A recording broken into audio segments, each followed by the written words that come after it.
আসসালামু আলাইকুম সুপ্রিয় দর্শক। আজকে এমন একজন ভাই আসছে মাথা ভর্তি চুল নিয়ে। আগে তার চুল ছিল না, কম ছিল, মানে পাতলা ছিল। দেখান ছবিটা। আমরা তাকে হেয়ার ট্রান্সপ্লান্ট করিনি, আমরা তাকে আগে ট্রিটমেন্ট দিয়েছিলাম, ওষুধ দিয়েছিলাম। উনি আমাদের কাছে আসছিল যখন এইভাবে ডিফিউজ প্যাটার্ন, হ্যাঁ, মাথার মাঝখান থেকে চুল পড়তে পড়তে এরকম পাতলা হয়ে গেছিলো। আজকে 7-8 মাস পর আমাদের কাছে আসছে ওষুধ ইউজ করবো। ভাইয়া আপনার মানে অভিজ্ঞতাটা বলেন, যে রিভিউটা। ভাইয়া আমি 2021 সাল থেকে ভাইয়া ভিডিও দেখেছি রায়হান হেয়ার ট্রান্সপ্লান্ট থেকে। জি। ওনাকে ফোন দিয়ে বলেছি, উনি বলছে আপনি হ্যাঁ আপনার ওষুধ ব্যবহার করেন। হুম। আমি 8-9 মাস ধরে ওষুধটা ব্যবহার করতেছি। জি জি, এরপরে মানে আপনার এই পরিবর্তন আসে, তাই না? জি জি, আপনি কতটুকু খুশি মনে করেন? আলহামদুলিল্লাহ আমি 100% খুশি আছি। জি জি, দেখি আপনার ছবিটা একটু বের করেন। এই যে বন্ধুরা, এই ছিল ওনার আগের বিফোরের কন্ডিশন। হ্যাঁ, আমরা যদি দেখি, দেখেন অনেকটা পাতলা ছিল, অনেকটা পাতলা। এই যে বিফোরে একদম চুল পাতলা ছিল, মাঝখানে এটা হচ্ছে বিফোরের ছবি। বিফোরে কতটা পাতলা ছিল আর আফটারে কতটুকু চেঞ্জ, মানে 6-7 মাসে। হ্যাঁ, উনি আমাদের রিকোয়েস্ট করতেছে যে এখানে কিছু গ্রাফট করার জন্য 1000 গ্রাফটের মতো। এইভাবে আজকে হেয়ার লাইটটা করে দিচ্ছি। যেটা আসলে রোগীর স্যাটিসফ্যাকশনটা সবার আগে। আমরা চেষ্টা করি রোগী যেভাবে খুশি থাকে সেভাবে কাজ করার জন্য। কিন্তু আপনার না করলে হয়তো, ওই ওষুধ দেওয়ার পর তো চুল হয়ে গেছে, কেন করবেন বলেন? মানে মনটা বলতেছে একটু ফাঁকা ফাঁকা লাগতেছে। মানে হেয়ার লাইনটা তো আগে থেকে ফাঁকা ছিল, জি তো মানে এর জন্য মনে হচ্ছে যে আমি করি, তাই তো? হ্যাঁ, পুরো ভালো লাগবে। আচ্ছা আচ্ছা, তো পরিশেষে দর্শক উদ্দেশ্যে কি বলতে চান?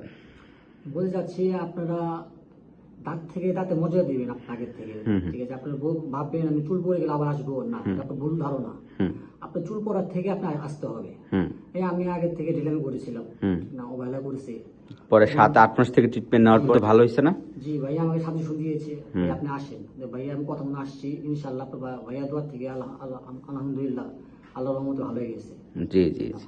ওনার অবদান আমার চুলটা আবার আগেরটা ফিরে পেলাম আমি। জি জি, আপনার যে আগের যে অবস্থাটা, আপনি যখন আসছিলেন তখন অনেক ফাঁকা ছিল, এই মাঝখান থেকে শুরু করে অনেক ফাঁকা ছিল। যে আমরা দেখছি যে নতুন করে হেয়ার গজ হয়েছে, অ্যান্ড খুবই ভালো, ভালো একটা ডেন্সিটি হয়েছে আপনার, ঠিক আছে? জি তো পরিশেষে আমরা এটাই বলতে চাই যে রোগীরা যদি সঠিক সময় আমাদের কাছে আসে বা সময় মতো ট্রিটমেন্ট নেয়, সেক্ষেত্রে কিন্তু এই চুল পড়া বন্ধ করা সম্ভব, চুল ঘন করা সম্ভব। জি মানে স্প্রে টিস্প্রে ইউজ করার পর চুল কালো হয়ে গেছে, এ দেখছেন যে কপালে এখান থেকে বোঝাই যায় যে উনি ট্রিটমেন্টে আছে।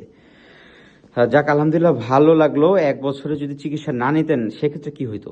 সেক্ষেত্রে তো আমি কি বলবো আর, মানে পুরো টাক হয়ে যেতেন, মানে আমার খুঁজে পাওয়া যেত না। খুঁজে পাওয়া যেত না। আচ্ছা আচ্ছা আচ্ছা, তো 7-8 মাস থেকে একটা লং টাইম চিকিৎসা নিচ্ছেন, যদি ওই সময় ট্রিটমেন্টটা না নিতেন সেক্ষেত্রে অবস্থা আরো খারাপ হইতো। জি আমার ওটা মন খারাপ থাকতো। আপনার আজকে ডিজাইনের জন্য 1000 গ্রাফটা আমরা সামনের দিকে করে দিচ্ছি, হেয়ার লাইনটা জাস্ট 2 কোণাটা। হ্যাঁ, না করলেও চলতো, তারপর আপনি বলতেছেন। তো বন্ধুরা, যাদের এরকম রিসিডিং হেয়ার লাইনের সমস্যা আছে, 1000-1500 গ্রাফ করতে চায়, অবশ্যই আমাদের মেসেজ দিবেন, আমরা আপনার কন্ডিশন দেখে কি করণীয় বলে দিব। ওকে ভাইয়া? আরেকটা কথা ছিল ভাইয়া, বলেন। যখন আমি আপনার যখন আমার হেয়ার ফল পড়তেছিল, ঠিক না, আমার মানে সবকিছুতে আমি পদত্যাগ করে ফেলেছিলাম। হুম মানে আমার হেয়ার স্টাইলটা অনেক জরুরি ছিল আমার বরের জন্য। হুম আপনার স্টাইলিশ আমি একটা অনুষ্ঠানে যাওয়ার জন্য যেতে পারতাম না। হুম মানে আমি কোট শার্ট পরতাম, ক্যাপ পরে থাকতাম, মানে ম্যাচিং হতো না। হুম অনেক কষ্ট পেতাম, অনেক অনুষ্ঠান আমি অনেক কিছু অনেক পদত্যাগ করে ফেলছি। হুম।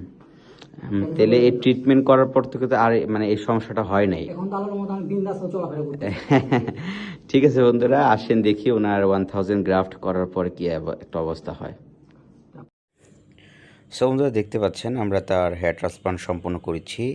1000 গ্রাফট করে দিয়েছি। হেয়ার লাইনটা না করলেও চলতো, ওনার চুল হয়ে গেছিলো। আসলে উনি খুব সচেতন একটা পেশেন্ট আমাদের, যারা নিয়মিত ওষুধ ইউজ করেছে। ওষুধ ইউজ করার কারণে ওনার বাকি চুলগুলো ঘন হয়ে গেছে, আর অনলি অল্প কিছু গ্রাফ করলেই হয়ে যাচ্ছে। কিন্তু উনি যদি ওষুধ না দিত, তাহলে এই যে আজকে 8-9 মাস থেকে চিকিৎসা নিচ্ছে, তখন 1000 হইতো না, তখন 2500 গ্রাফ করতে হতো, আর মাঝখানগুলো আরও ফাঁকা হয়ে যেত। সো উনি যেহেতু সচেতন, আমরা ওনাকে অ্যাপ্রিসিয়েট করি। তো উনি যেটা করেছে, 1000 গ্রাফ না করলেও পারতো, ওনার চুল হয়ে গেছিলো, তাও ওনার কাছে মনে হচ্ছিল। আসলে রোগীর স্যাটিসফ্যাকশনটা সবার আগে, রোগী যে মানে যেভাবে চায় আমরা সেভাবেই করে দিই। এর জন্য বলি সময় মতো চিকিৎসা নিতে হবে। যাদের ওনার মতো কন্ডিশন ছিল, পাতলা বা চুল পড়তেছে, হেয়ার ট্রান্সপ্লান্ট করলে যেহেতু চুল পড়া কমবে না, তো অবশ্যই আপনাকে ওষুধ দিতে হবে। ওষুধের মাধ্যমে চুল পড়াটা কমা সম্ভব, আর পাতলা চুলটা ঘন করা সম্ভব। আবার দেখা হবে নতুন একটা ভিডিওতে। আর জানেন, আমাদের এখনও আমরা হেয়ার ট্রান্সপ্লান্ট করতেছি, আমরা বিশেষ ডিসকাউন্টও দিচ্ছি। আপনারা যারা হেয়ার ট্রান্সপ্লান্ট করবেন, আমাদের হোয়াটসঅ্যাপে মেসেজ দিবেন 01305229739। আবার দেখা হবে নতুন একটা ভিডিওতে। আল্লাহ হাফেজ।